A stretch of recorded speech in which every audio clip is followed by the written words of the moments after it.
CMI revela fotos en exclusiva de la investigación de las autoridades sobre el atentado del Centro Comercial Andino.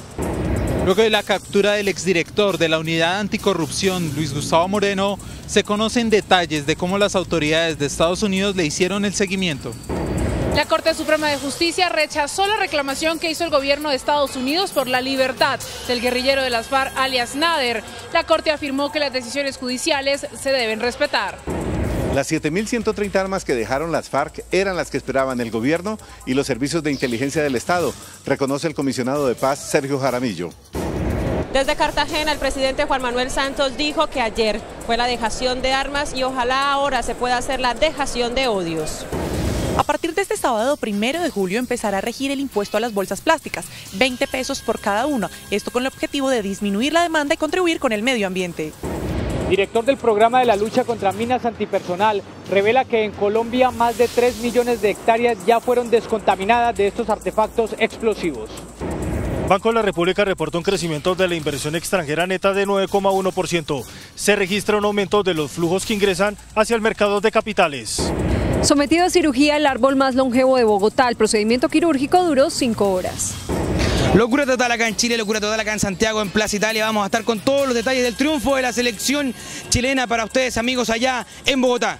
Arquero de Chile Claudio Bravo, superhéroe, ataja 3 penales en semifinal. Mañana México aspira a repetir ante Alemania la proeza de Chile hoy. Corinthians de Brasil juega esta noche en Tunja por Copa Suramericana. Odia la sopa, tiene una visión sarcástica de la sociedad, pero sobre todo nunca envejecerá. Les hablo de Mafalda, la niña más famosa de Argentina que llegó a la capital. Con ella nos conectamos al final de la misión desde el Museo de los Niños.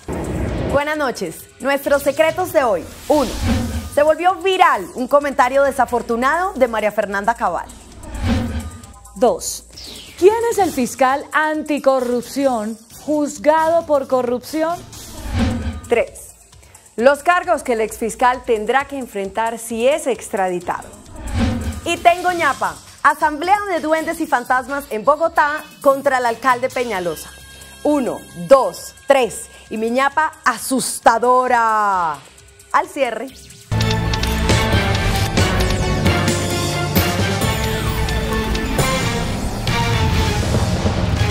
Buenas noches. CMI obtuvo varias de las pruebas que tienen las autoridades contra las personas vinculadas al atentado terrorista en el Centro Comercial Andino, en el que perdieron la vida 3 personas. Fotos y videos vinculan directamente a 3 de las capturadas con el hecho. Las pruebas corresponden a seguimientos realizados durante los últimos 15 meses. 2 fotos y un video conocidos en exclusiva por CMI hacen parte de la investigación de 15 meses que llevan las autoridades en contra de los 8 capturados por el atentado en el Centro Comercial Andino. En una de las fotos tomadas de un video de seguridad que tiene en su poder la Fiscalía, aparece Alejandra Méndez Molano y Natalia Trujillo Novoa, 2 de las capturadas entrando a un café internet en la localidad de San Cristóbal, 3 días antes del atentado. Según investigadores, una de las pruebas que se entregará en juicio es el historial de búsqueda de las mujeres en ese establecimiento, en el cual aparecerían planos generales y geográficos tanto del centro comercial como de la zona del mismo. Asimismo, las autoridades tendrían el reporte de la línea telefónica de las mujeres que muestra que el día del atentado estarían cerca al establecimiento comercial. Ahora la Fiscalía tiene fuertes indicios de que fueron ellas quienes habrían ingresado a los baños del Andino a poner el artefacto explosivo. Por otro lado, otro de los videos que está siendo investigado por la Fiscalía es el del Movimiento Revolucionario del Pueblo, un día después del explosivo, en el que niegan tener algo que ver con los hechos. Sin embargo, según investigadores del caso, la pistola que se ve en ese video es la misma que se le encontró a uno de los capturados, porque la cacha, el calibre, la marca y el tipo de las pistolas serían los mismos. A pesar de que los abogados hoy se unieron en voces y aseguraron que ninguno de los capturados tiene que ver con el Movimiento Revolucionario del Pueblo, poniendo en cuestión decisiones judiciales y afirmando de manera calumniosa a la pertenencia de nuestros defendidos al Grupo Movimiento Revolucionario del Pueblo MRP y B, la autoridad de esta organización y en extensión de todos los capturados en los lamentables hechos ocurridos en el Centro Comercial Andino. Incluso aseguraron que la familia de Iván Darío Ramírez, capturado y dejado en libertad horas más tarde, estaría siendo hostigada por la policía. Somos perseguidos por miembros de la SIJIN Eventualmente también somos interceptados por 2 patrullas de la policía. Íbamos con mis padres, mi sobrino y mi hermana. Uno de los policías, el patrullero, se baja con un revólver, haciéndome bajar de la camioneta de mi padre, y eventualmente me dice que estamos siendo perseguidos por miembros de la SIJIN. Investigadores lograron identificar que en la memoria que trató de tragarse Iván Ramírez hay fotos dentro del Andino minutos después de la explosión. En una de ellas se ve a una mujer herida tirada en el suelo. Además, se ven mapas geográficos de la zona del centro comercial y supuestos mensajes que él le habría enviado a 2 de las capturadas, alentándolas para cometer el crimen. A esta hora avanza la audiencia de medida de aseguramiento. Ya la Fiscalía y la Procuraduría pidieron cárcel para los capturados por representar un peligro para la sociedad. En este momento los abogados se encuentran argumentando por qué no procede una medida. De otra parte, el fiscal Néstor Humberto Martínez y el fiscal adjunto de Estados Unidos, Kenneth Blanco, se reunieron en las últimas horas en Bogotá para profundizar en las investigaciones que cursan en los 2 países, entre ellas la del detenido jefe de la Unidad Anticorrupción, Luis Gustavo Moreno.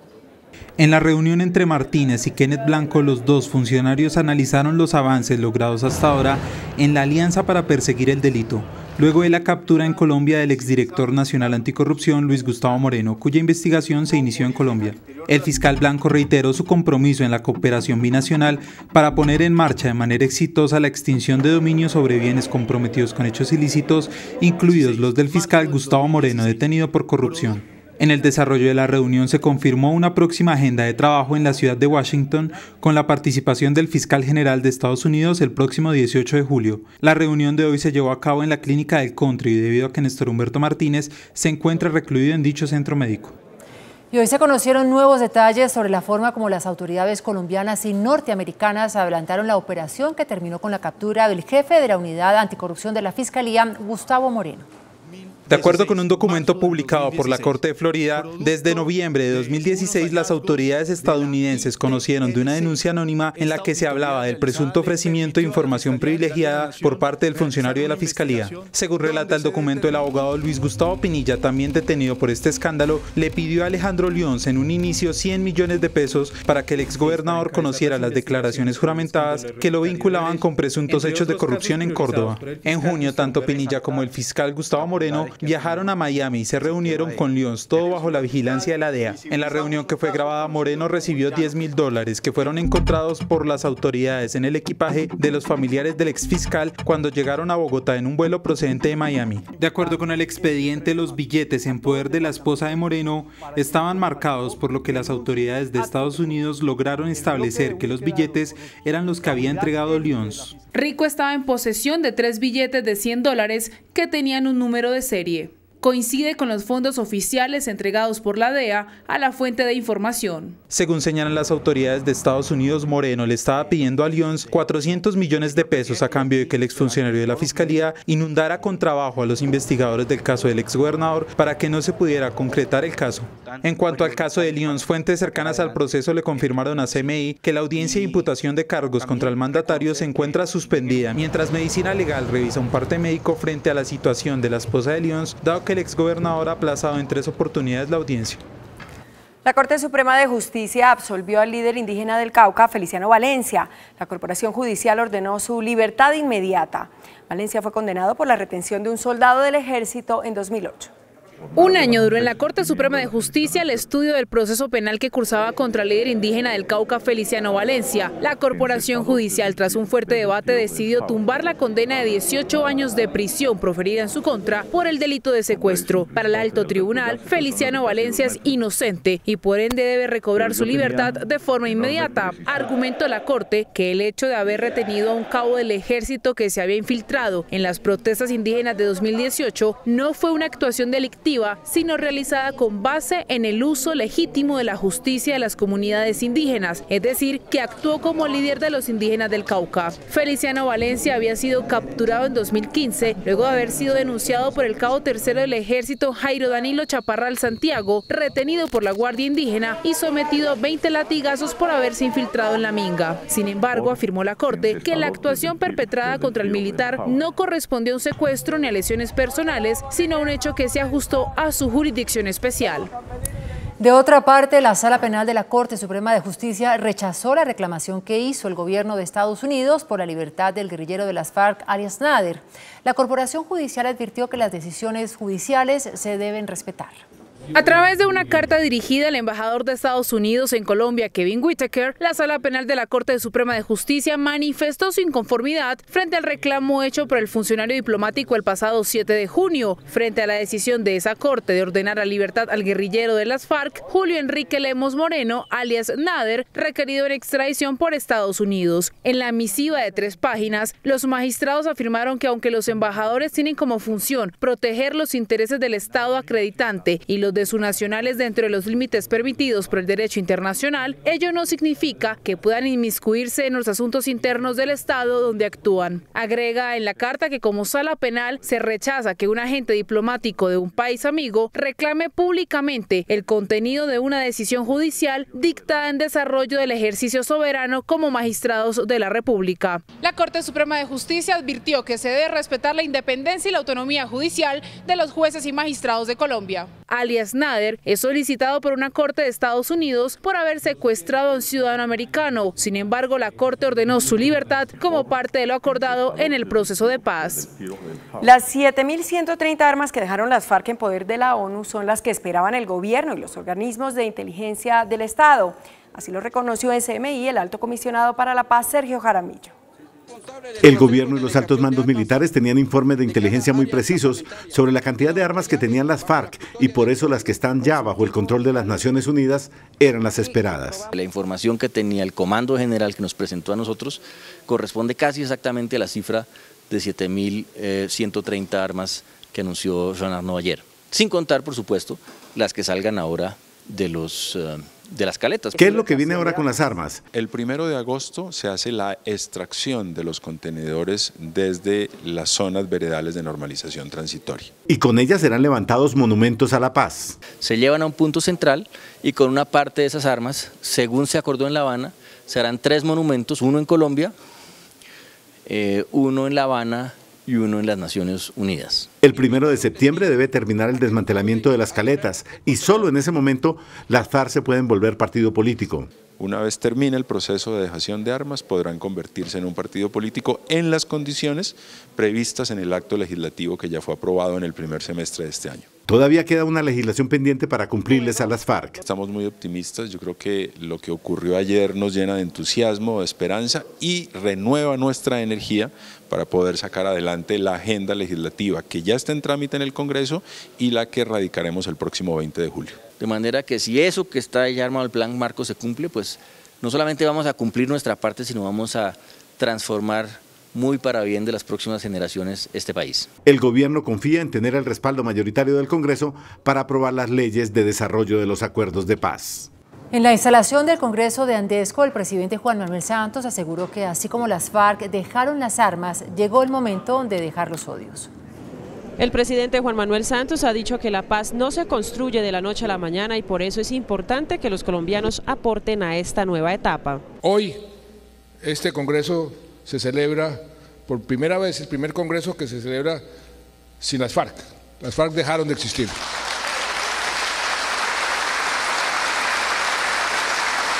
Hay dejación de armas que hubo ayer. Ojalá podamos hacer una dejación de odios y nosotros podamos reconciliarnos como país, reconciliarnos todos, porque es un país maravilloso. Desde Cartagena, al participar en el Congreso Internacional de Andesco, el presidente Juan Manuel Santos también le envió un mensaje a los incrédulos del proceso de paz. Mucha gente no creía que lo que ayer sucedió iba a suceder. Hace una semana muchos amigos míos me decían, no, esa gente al final no va a cumplir, esa gente al final no se va a someter a nuestras leyes, a nuestra Constitución. Los que no quieren creer que lo que ayer sucedió fue algo realmente histórico, pues van a buscar siempre algún tipo de argumento, de excusa. En Bogotá, horas antes, durante la inauguración de la nueva sede de la Contraloría General, el jefe de Estado también se había referido a aquellos que califican como una farsa el desarme de las FARC. Hay algunos que dicen que lo de ayer fue una farsa, que porque las armas de las FARC no fueran todas las que se entregaron. Y dicen, por ejemplo, que no, es que el señor Montesinos, allá el peruano, le había vendido hace algunos años, hace muchos años, 10.000 fusiles a las FARC, y que ¿dónde están? Y yo sí digo, hombre, eso es rebuscar mucho. La Corte Constitucional dejó en firme la ley que permite a las FARC tener 6 voceros en el Congreso de la República. Con una votación de 5-2, la Sala Plena de la Corte Constitucional dejó en firme la Ley 1830 de 2017, mediante la cual se permitió a las FARC tener 3 voceros en la Cámara de Representantes y otros 3 en el Senado de la República para que puedan participar en los debates que se adelanten sobre las leyes de paz. La Corporación Judicial determinó que el artículo transitorio en el reglamento del Congreso que señala que estos voceros o voceras serán convocados en todas las sesiones en que se discutan proyectos relacionados con el acuerdo de paz y que podrán intervenir pero no tendrán voto, es constitucional. En su momento, la Procuraduría había solicitado a la Corte avalar esta vocería al considerar que no entrega derechos políticos de participación política como tal, sino solo la posibilidad de hacer interlocución en el Congreso. Un área cercana a los 3 millones de metros cuadrados está libre de minas antipersona gracias a las labores de desminado que se adelantan en medio del proceso de paz con las FARC. Sergio Bueno, director de Acción Integral contra Minas Antipersonal, revela que 8 municipios del país ya fueron desminados. Actualmente ya hemos avanzado, hay 3.6 millones de metros cuadrados, hay 8 municipios declarados libres de sospecha de minas, hay 140 municipios más que gracias a la cualificación de la información se liberó, se cerró el evento que existía en nuestra base de datos. Según Bueno, tan solo en el último año en el país se ha avanzado más en el desminado que en la última década. En lo que va corrido de los últimos 12 meses hemos pasado a hacer una liberación de tierras de 1.2 millones de metros cuadrados, es decir, lo que se hizo anteriormente en más de 12 años precisamente por el conflicto interno armado y gracias a la paz nos ha permitido avanzar de más de 1 millón de metros cuadrados en el último año. En los próximos días, un grupo especializado de desmovilizados de las FARC empezarán a trabajar limpiando los campos que están sembrados de minas. Los departamentos más afectados por minas antipersonales son Meta, Antioquia, Caquetá y Arauca. En Colombia se estima que hay sospecha de estos explosivos en 52 millones de metros cuadrados. Tras el acuerdo con las FARC, se está haciendo una intervención de 23 millones de metros cuadrados del territorio nacional, con una inversión de 25 millones de dólares. Las declaraciones fueron realizadas en Cali, donde se definió que se empezará a trabajar en el desminado de 3 municipios del Valle del Cauca: Pradera, Florida y Buga la Grande. El gobierno colombiano rechazó esta noche la convocatoria de una asamblea constituyente en Venezuela. Considera que este no es el mecanismo para apaciguar la crisis social que vive el país bolivariano desde hace casi 3 meses. A través de un comunicado, la Cancillería rechazó los recientes hechos protagonizados por un grupo de policías que se rebelaron contra el gobierno del presidente Maduro y sobrevolaron varios edificios oficiales. En nombre del gobierno de Colombia expresa su rechazo por los hechos acontecidos en Venezuela el 27 de junio contra el Tribunal Supremo de Justicia. Además, el gobierno colombiano criticó la iniciativa de una asamblea constituyente impulsada por el presidente Nicolás Maduro. Consideramos que el proceso de convocatoria de la asamblea constituyente en este momento no contribuye a la cohesión social de Venezuela. El comunicado también insiste en la importancia del cumplimiento del calendario electoral como ruta para poner fin a la crisis social y política que vive Venezuela. El presidente del directorio conservador, Hernán Andrade, replicó en duros términos al expresidente Andrés Pastrana, quien llamó corruptos y enmermelados a los dirigentes de su partido que apoyan el proceso de paz del gobierno Santos. En un mensaje que le envió al expresidente Andrés Pastrana antes de viajar al Himalaya, el presidente del Directorio Nacional Conservador, Hernán Andrade, respondió los calificativos de corruptos enmermelados que les dio el exmandatario a los dirigentes de su partido, diciendo que esas son expresiones injuriosas e irrespetuosas. Y preguntó al exmandatario si no fue él quien puso en marcha un proceso de paz en el Caguán, en el cual disponía a entregar mucho más de lo que jamás se les entregó a las FARC. Ángela Ospina, uno de los compromisarios del expresidente Pastrana, sale en su defensa criticando duramente al presidente del directorio conservador, Hernán Andrade. No solo es un rechazo total al lenguaje, sino es un rechazo total a las falsas afirmaciones que hace. El Caguán permitió el Plan Colombia. El Plan Colombia permitió todo el desarrollo de los procesos venideros. El único derrotado, el único fracasado en el Caguán fueron las FARC. Desde Hong Kong, donde está de paseo, el expresidente Pastrana respondió con este Twitter: Hernán Andrade, firme con la entrega del Plan Colombia, la Constitución y la justicia a las FARC. La Procuraduría abrió indagación preliminar contra 12 integrantes de la Junta Directiva de Bioenergy y 4 gerentes de esa sociedad por presuntas irregularidades detectadas en la construcción de una planta para la producción de etanol en Puerto López Meta. Los hechos están relacionados con la construcción de la planta de producción de etanol El Alcaraván en Puerto López Meta. La Procuraduría inició con las indagaciones luego de que desde el Senado de la República se denunciara la supuesta desviación en el presupuesto del proyecto y modificaciones al mismo, así como presuntos sobrecostos y la funcionalidad de la planta de etanol de Bioenergy, cuyo mayor accionista es Ecopetrol. En ese sentido, el procurador Fernando Carrillo indicó que tanto la Fiscalía como la Contraloría esperan hacer un anuncio frente al caso. Esa es una actividad conjunta que hemos concertado con la Fiscalía General de la Nación y con la Contraloría General de la República. Por eso yo quisiera referirme a eso conjuntamente cuando en ese equipo de las 3 instituciones podamos mostrar resultados. Por el momento, evidentemente, la Procuraduría la abrió. Se trata de una primera derivación de responsabilidad. En cuanto a la investigación, la firma emitió un comunicado en el que señalan que esperan que las autoridades entreguen los resultados de las indagaciones. La compañía seguirá atendiendo los requerimientos de los diferentes entes de control.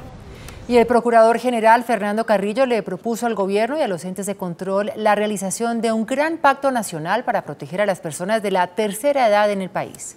En la audiencia, el Procurador General propuso un gran pacto nacional para proteger a la vejez. ¿Qué pasa con la protección a la vejez? Que va mucho más allá del tema de las pensiones y que tiene unos elementos que son elementos muy disfuncionales, pero una cobertura bajísima.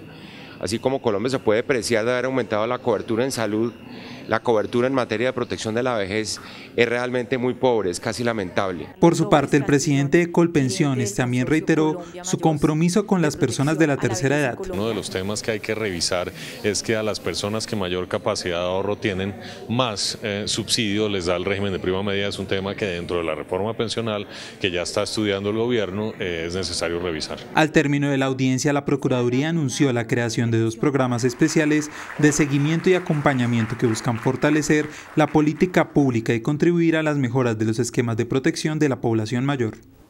A partir del 1 de julio, los colombianos tendrán que pagar el impuesto al consumo de las bolsas plásticas, que es de 20 pesos e irá aumentando gradualmente hasta el año 2020. Un colombiano en promedio consume 6 bolsas plásticas a la semana, razón por la que se busca una reducción importante en la demanda, ya que la descomposición de una de estas puede tomar hasta 500 años. Tiene un valor de 20 pesos por bolsa plástica y este impuesto se causa en el punto de pago. Esperamos que este vaya aumentando gradualmente hasta llegar a los 50 pesos por bolsa plástica. Murillo también se refirió a la reglamentación de este impuesto. Y esperamos que con estos estudios y con el diálogo con la industria, con los gremios, podamos llegar a una buena reglamentación para que se pueda definir un descuento al pago de este impuesto dependiendo del nivel de biodegradabilidad de las bolsas. Por su parte, el representante de los comerciantes señaló que aunque apoyan esta medida, se ven impactados. Eso impacta en la medida que el cliente siente que es un mal servicio, que le están cobrando la bolsa como si el comercio se fuera a enriquecer con ella. No, ese valor de la bolsa es simplemente un impuesto que hay que entregarle al gobierno. Los usuarios respaldan la nueva norma. Me parece bien porque ayuda con el planeta y es que se gasta demasiada bolsa. Pues me parece bien para que la gente pues empiece a utilizar la bolsita esta, ¿no? Así pues todos colaboramos con el medio ambiente. De acuerdo con el ministro de Ambiente, cada año los colombianos consumen cerca de 600 millones de bolsas plásticas, razón por la que la meta 2020 es reducir la demanda en cerca de 50%. Se salvó el árbol más viejo de Bogotá. Hoy fue sometido a una exitosa cirugía para retirar el tejido muerto y evitar que colapsara. El procedimiento tardó 5 horas. Ellos son cirujanos, pero no convencionales. Son los encargados de prolongar la vida del árbol más viejo que tiene Bogotá. Esta es una especie muy emblemática para la ciudad, es un nogal, un Juglans neotropical. Esta especie le da el nombre al tradicional barrio. Está ubicado en la calle 77 con carrera 9ª. Es el vecino más longevo del sector. Tiene mal contados 200 años de vida, pero el tiempo ha debilitado su coraza y raíces. Es un procedimiento básico en el que se remueve el tejido que está necrótico o muerto o que está en proceso de pudrición avanzado por la humedad. Se hace un proceso después de cicatrización o impermeabilización, que es aislar ese tejido del que está aún bueno y que le sirve de sostén al árbol. Luego de eso sí se hace un sellado. El procedimiento quirúrgico es extenso y minucioso. Como a cualquier enfermo, se le inyecta suero o fertilizante, lo que permitirá aumentar su expectativa de vida por lo menos 10 años más.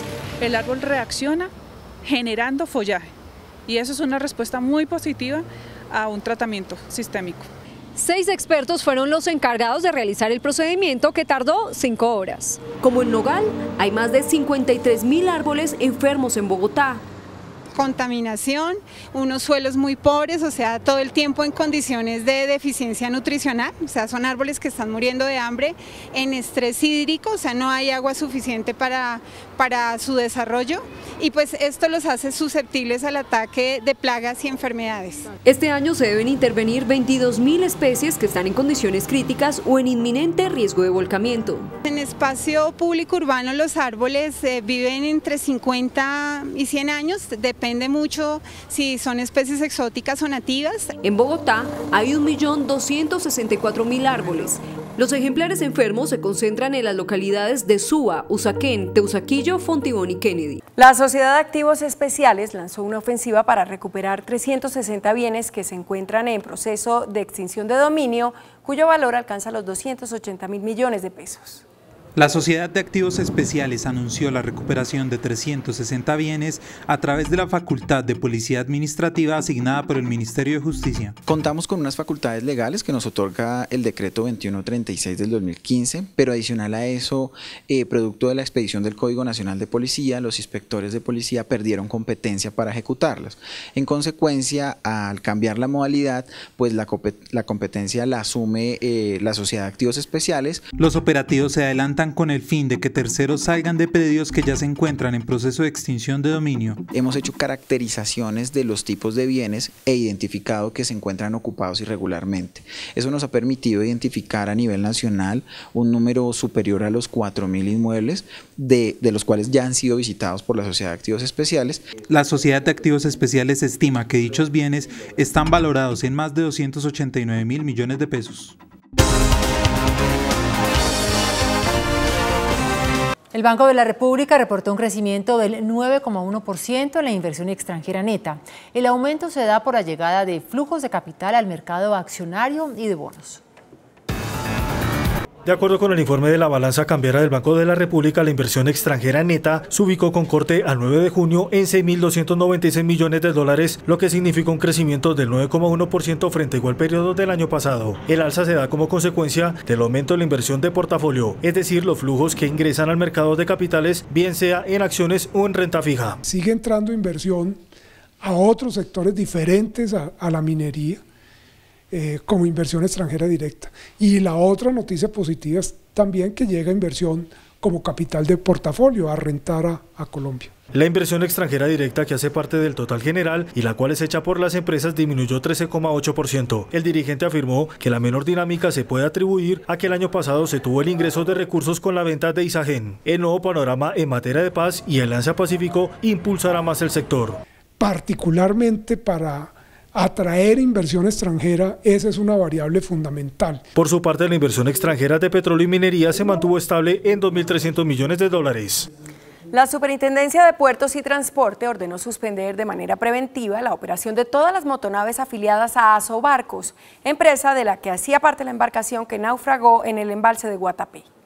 Con el objetivo de garantizar que las otras 2 embarcaciones que hacen parte de Asobarcos cumplen con todas las condiciones técnicas y de seguridad, la Supertransporte decidió suspender temporalmente la operación de esta empresa en Guatapé. Hasta el momento, 2 de la tarde, ya teníamos revisados 6 barcos de 12, es decir, que estos 6 ya pueden entrar en operación. Pensamos que en horas de la mañana del día viernes están en su totalidad estas 12 motonaves operativas para prestar servicio de transporte. Jaramillo también se refirió a las investigaciones que se adelantan en los embalses del país. Tenemos en este momento 86 investigaciones a empresas de transporte fluvial y se han sancionado hasta el año pasado 43 por una suma alrededor de 360 millones de pesos. Asimismo, señaló que se adelantarán auditorías en las otras 8 empresas que operan en Guatapé, las cuales suman en total 100 embarcaciones.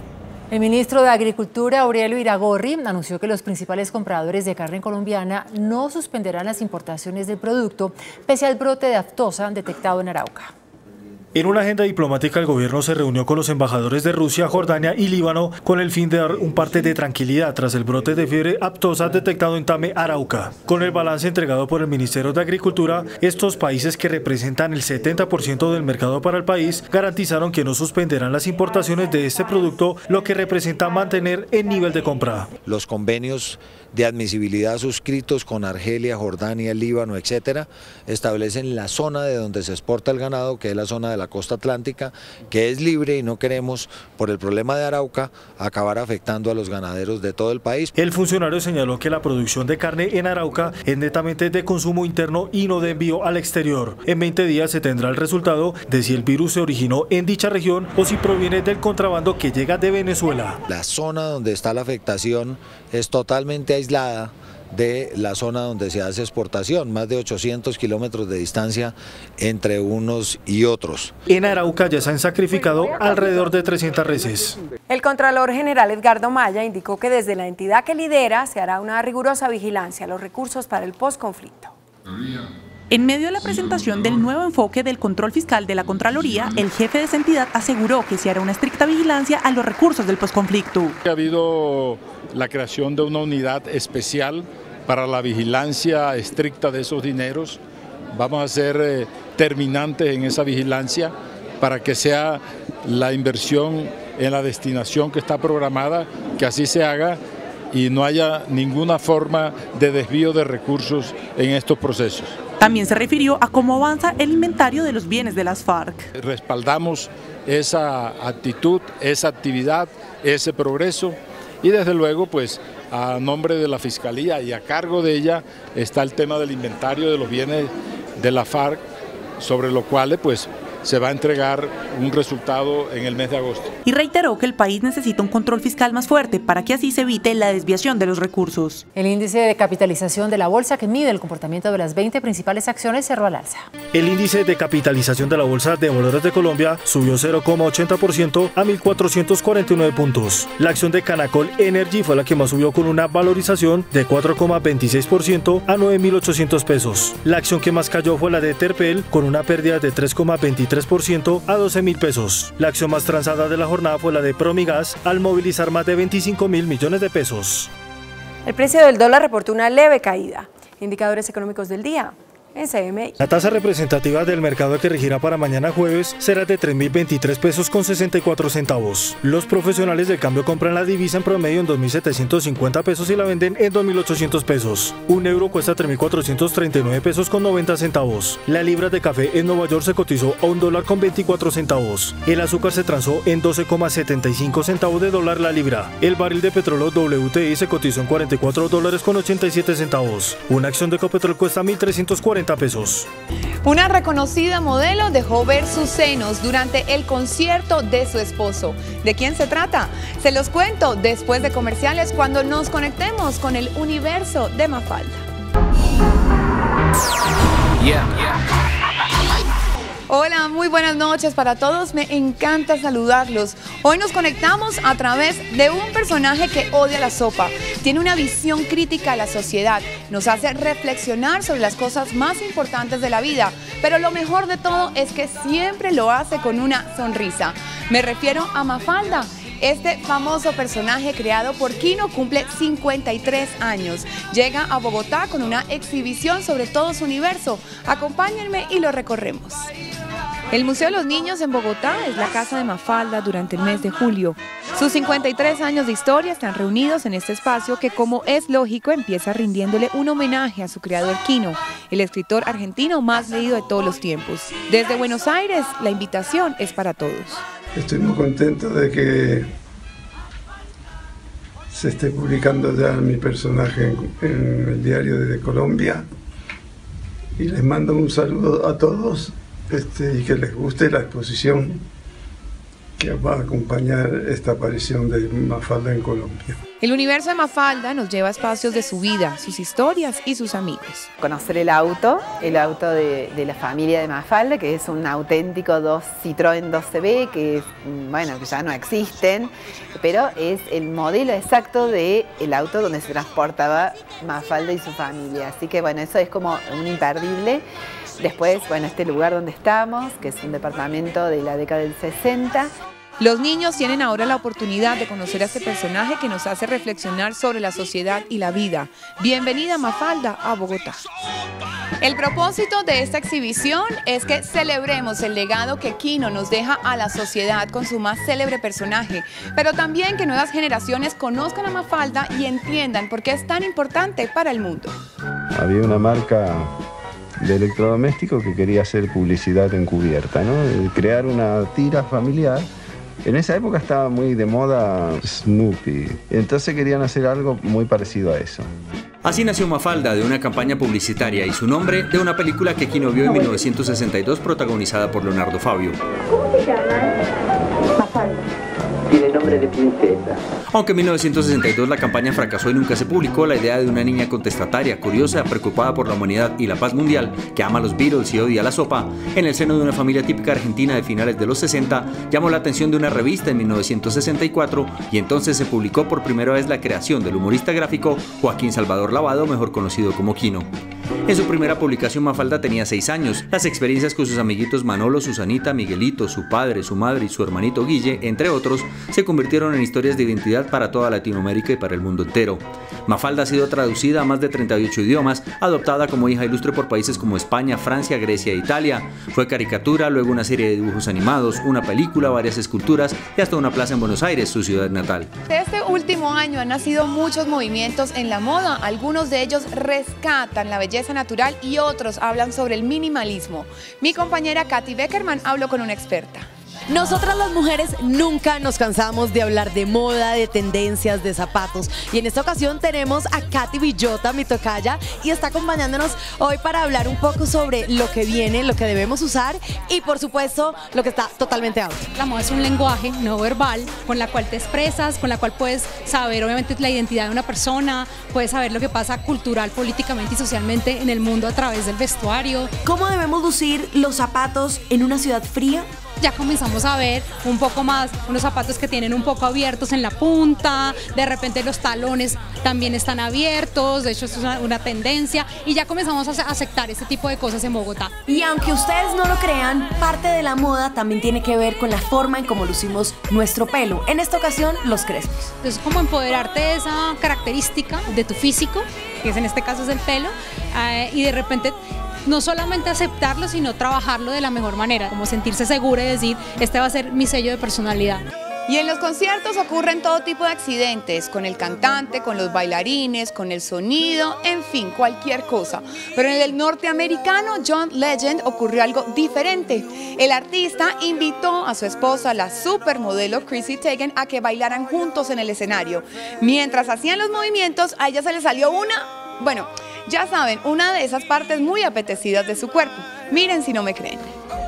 Este accidente se convirtió en el momento más célebre de la presentación de John Legend en Nueva York. El vestido que lucía la modelo de 31 años le jugó una mala pasada. Al ver que ya los asistentes habían visto sus atributos físicos, decidió pedir disculpas y seguir bromeando, mostrando un poco más. Una situación algo embarazosa, la cual sorteó de la mejor manera que pudo. Ante esto les tengo una recomendación, no todo lo que está de moda nos funciona, hay que conocer nuestro cuerpo. Y con esto me despido hoy desde el universo de Mafalda en el Museo de los Niños. Les deseo a todos una feliz noche, que sueñen bonito y gracias por acompañarme. Después de la pausa, nuestros secretos de hoy. 1. Se volvió viral un comentario desafortunado de María Fernanda Cabal. 2. ¿Quién es el fiscal anticorrupción juzgado por corrupción? 3. Los cargos que el exfiscal tendrá que enfrentar si es extraditado. Y tengo ñapa. Asamblea de duendes y fantasmas en Bogotá contra el alcalde Peñalosa. 1, 2, 3. Y mi ñapa asustadora. Después de comerciales.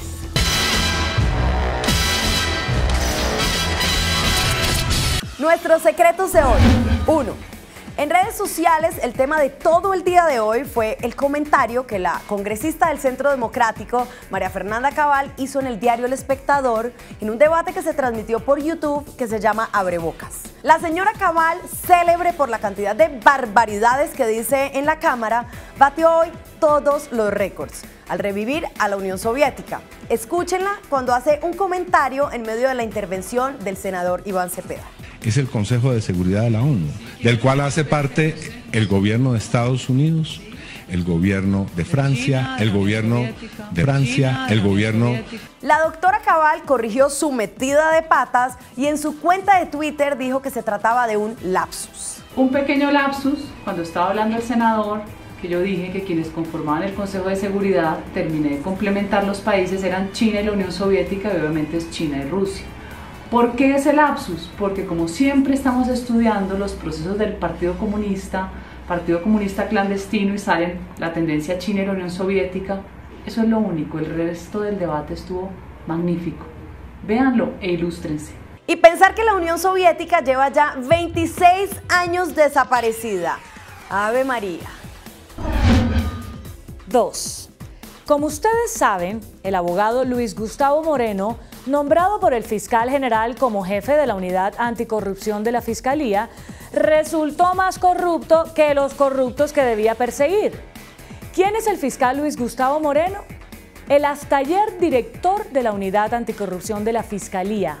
Es un abogado con un magíster en Derecho Penal de la Universidad Libre. Además, es especialista en Derecho Probatorio de la Universidad Sergio Arboleda. Moreno fue nombrado por el fiscal general Néstor Humberto Martínez en octubre de 2016 para encabezar investigaciones por Reficar y Odebrecht y los desfalcos en La Guajira, Chocó, Meta y Córdoba. Córdoba, precisamente la región que lo tiene en problemas por presuntamente recibir dinero del exgobernador Alejandro Lions.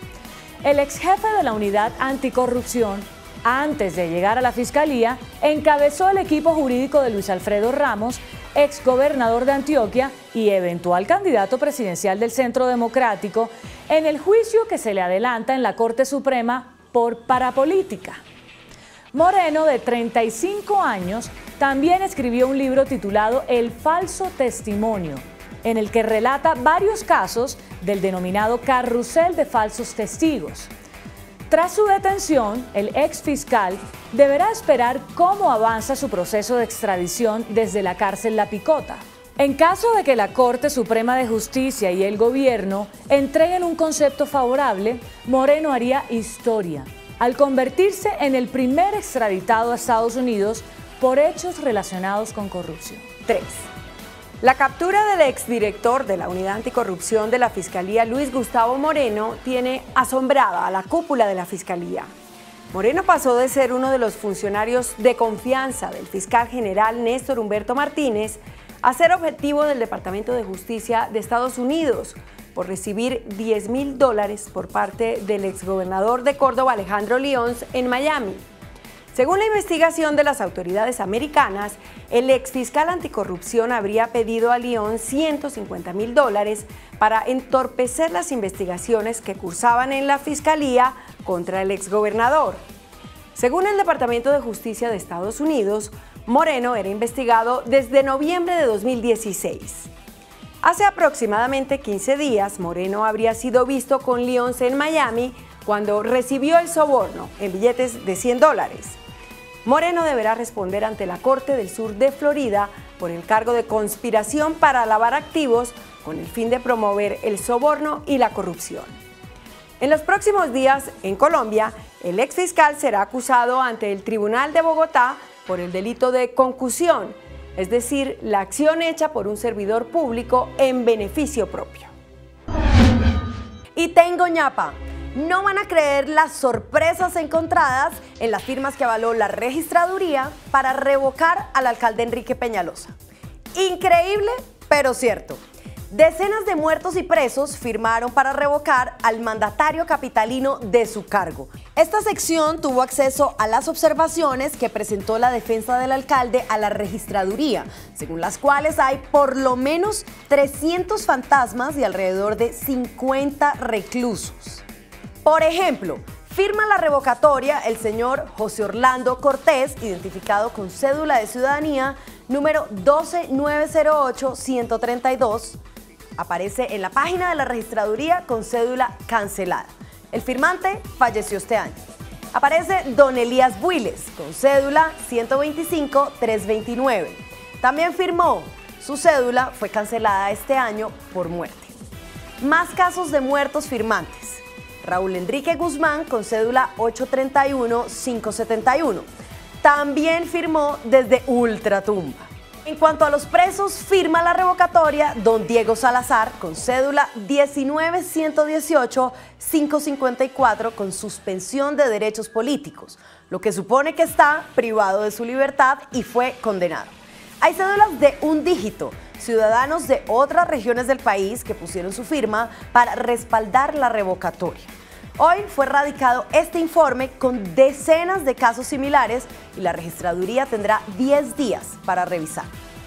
Si se siguen encontrando fantasmas, va a tocar llamar para que voten la revocatoria a todos los duendes y espíritus del más allá. Hasta mañana, que descansen y que no los asusten.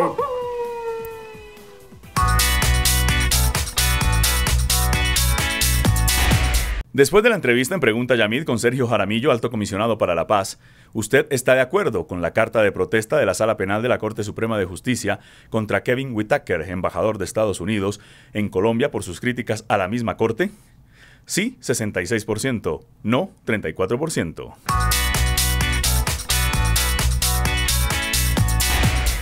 Hasta aquí las noticias, gracias y buenas noches. Nos vemos mañana como siempre en CMI, La Noticia.